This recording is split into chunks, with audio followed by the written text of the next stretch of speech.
perubahan konstitusi Indonesia pasca reformasi. Dokumen ini akan mengidentifikasi, mendeskripsikan, dan menganalisis perubahan Undang-Undang Dasar 1945 setelah reformasi di Indonesia. Perubahan akan mencakup alasan terjadinya perubahan, isi konstitusi baru, kualitas dan kekuatannya, membandingkan dengan konstitusi sebelumnya, implementasi dan tantangan serta peran masyarakat dalam pengawasannya. Alasan terjadinya perubahan Undang-Undang 1945. Terdapat beberapa alasan mendasar mengapa Undang-Undang 1945 mengalami perubahan setelah reformasi di Indonesia. Pertama, adanya keinginan untuk memperkuat demokrasi dan hak-hak warga negara yang menjamin resmi Orde Baru dianggap kebaikan. Kedua, perlunya pembatasan dan keseimbangan kekuasaan antara cabang-cabang pemerintah dan mencegah penyalahgunaan kekuasaan. Ketiga, tuntutan untuk memperjelas mekanisme dan pengisian jabatan-jabatan kunci seperti Presiden, DPR, dan Mahkamah Konstitusi.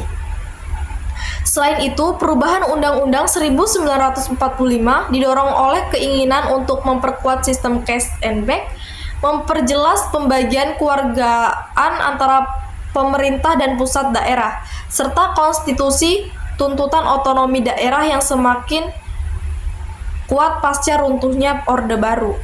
Isi Undang-Undang Dasar 1945 pasca amandemen. Struktur konstitusi Undang-Undang 1945 telah diamandemen terdiri dari pembukaan, batang tubuh, aturan peralihan. Konstitusi ini mengatur pembagian kekuasaan dalam 3 cabang, yaitu eksekutif, legislatif, dan yudikatif. Jaminan hak asasi manusia.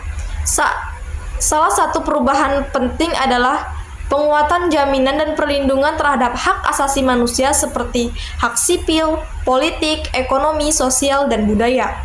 Pembatasan kekuasaan presiden. Undang-Undang 1945 pasca amandemen membatasi kekuasaan presiden, menerapkan sistem cash and back, memperkuat peran DPR, menegaskan mekanisme, kualitas dan kekuatan Undang-Undang Dasar baru. Undang-Undang 1945 hasil amandemen dinilai memiliki kualitas yang lebih baik dari sebelumnya. Konstitusi baru dianggap lebih demokratis dan lebih terjamin. Hak-hak warga negara lebih menegaskan prinsip-prinsip negara hukum. Selain itu, Undang-Undang 1945 pasca amandemen juga dianggap lebih dapat mengakomodasi di mana politik, sosial, ekonomi yang terus berkembang di Indonesia. Kekuatan lain dari konstitusi ini adanya Mahkamah Konstitusi sebagai lembaga penjaga konstitusi yang memiliki kewarganegaraan untuk menguji undang-undang terhadap UUD.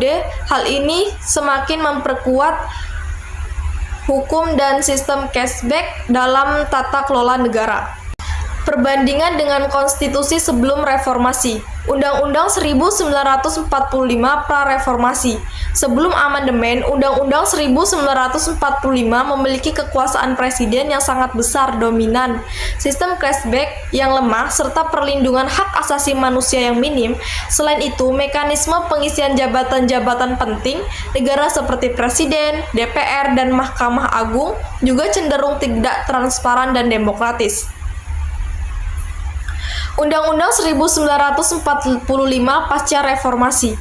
Konstitusi hasil amandemen merupakan sistem demokrasi yang memperjelas bagaimana kekuasaan, memperkuat peran DPR, menegaskan mekanisme peran presiden.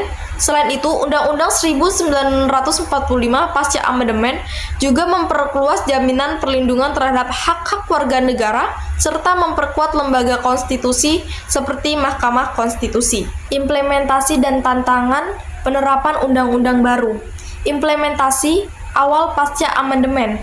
Implementasi Undang-Undang 1945 menghadapi berbagai tantangan seperti perlunya menyesuaikan peraturan perundang-undangan, kesiapan sumber daya manusia, dan penguatan pelembagaan. 2. Kepembagian dalam praktik. Dalam perjalanannya, implementasi Undang-Undang 1945 pasca amandemen terus mengalami perubahan. Sebagai putusan Mahkamah Konstitusi, peran DPR dalam membuat undang-undang turut memperkuat peran konstitusi baru.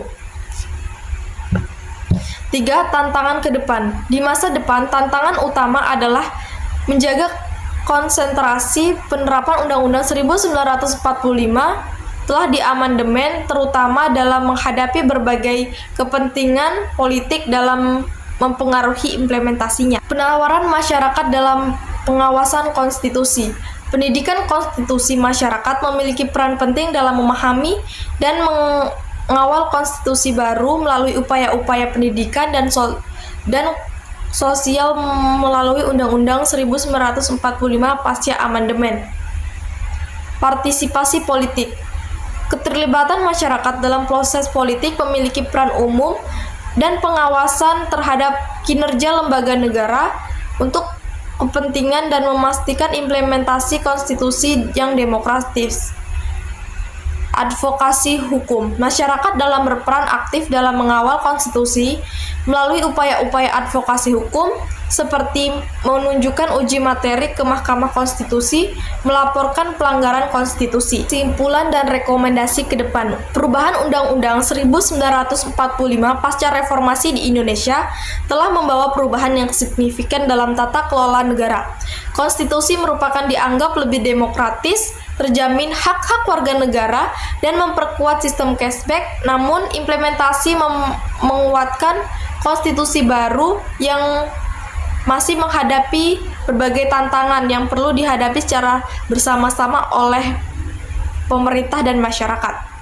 Rekomendasi ke depan adalah perlunya terus berkembang pemahaman dan kesadaran masyarakat.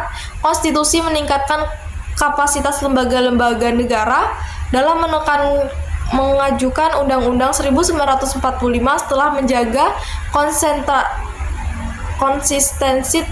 menerapkan konsistensi di tengah dinamika politik yang terus berubah.